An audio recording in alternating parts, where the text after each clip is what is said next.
लोगोफोर दिनैनि बे गुबुन मोनसे गोदान आपडेट भिडिअहाय नोंथांमोन गासैखौबो बरायहरनाय थायो। नोंथांमोननिसिम आसा खालामो भिडिअखौहाय जागायनायनिफ्राय जोबजासिम नायलांगोन होननानै। एक्चुअली नोंथांमोनाथ' भिडिअनि टाइटेल एबा थाम्बनेइल नायनानै एसेब्लाबो हमनो हाखादोंआनो जानांगौ दे लोगोफोर। लोगोफोर आं दिनै संदान आबुं बर' सावथुननि सायावहाय नोंथांमोननिसिम सर्ट आपडेट भिडिअखौ लानानै फैदों दे लोगोफोर। ओमफ्राय लोगोफोर नोंथांमोना गोबाव समनिफ्रायनो नायनो होननानै नेबाय थानाय संदान आबुं बर' सावथुननि एपिसड 5 बा पार्ट 5 भिडिअखौ नायनो हासिगोन दे लोगोफोर। लोगोफोर बगाजुलि कमेडियान इउटुब चेनेलाहाय बे संदान आबुं बर' सावथुननि पार्ट 5 भिडिअखौहाय दहायसो रिलिज खालामनानै होबाय दे लोगोफोर। बेनिखायनो जाय बिथांमोना दासिमबो जुदि नायहैयाखै अब्ला नोंथांमोना थाबैनो बगाजुलि कमेडियान इउटुब चेनेलाव थांनानैहाय नायनानै लाहैदो दे लोगोफोर।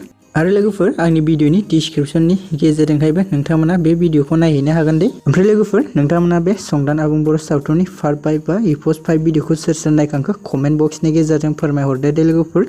आरो लोगोफोर नोंथांमोना फैनो गोनां नेक्स्ट पार्ट 6 भिडिअखौ नायनो थाखाय सोर एक्साइटेड जानानै दं कमेन्टनि गेजेरजों फोरमायहरदो दे। ओमफ्राय लोगोफोर नोंथांमोना बेबायदिनो फैनो गोनां नेक्स्ट पार्टखौबो थाबैनो नायबावनो थाखाय चेनेलखौ सापर्ट खालामनानै होबानो जाबाय दे लोगोफोर। जाहाथे नोंथांमोननि सापर्ट आरो मदद मोननानै बिथांमोना थाबैनो फैनो गोनां नेक्स्ट पार्टखौबो थाबैनो रिलिज खालामनानै होयो दे। लोगोफोर जाय बिथांमोना दासिम जुदि बे संदान आबुं बर' सावथुननि एपिसड 5 भिडिअखौ नायहैयाखै अब्ला नोंथांमोना थाबैनो बगाजुलि कमेडियान इउटुब चेनेलनि गेजेरजोंहाय नोंथांमोना नायनानै लाहैदो दे लोगोफोर। लोगोफोर बिदिब्ला दिनैनि सर्ट आपडेट भिडिअआ बेखिनियानोमोन दे लोगोफोर। आसा खालामो नोंथांमोना भिडिअखौ नायनानै मोजां मोनबाय। भिडिअखौ जुदि नायनानै मोजां मोनदोंब्ला अननानै खनसे लाइक खालामनानै होदो दे।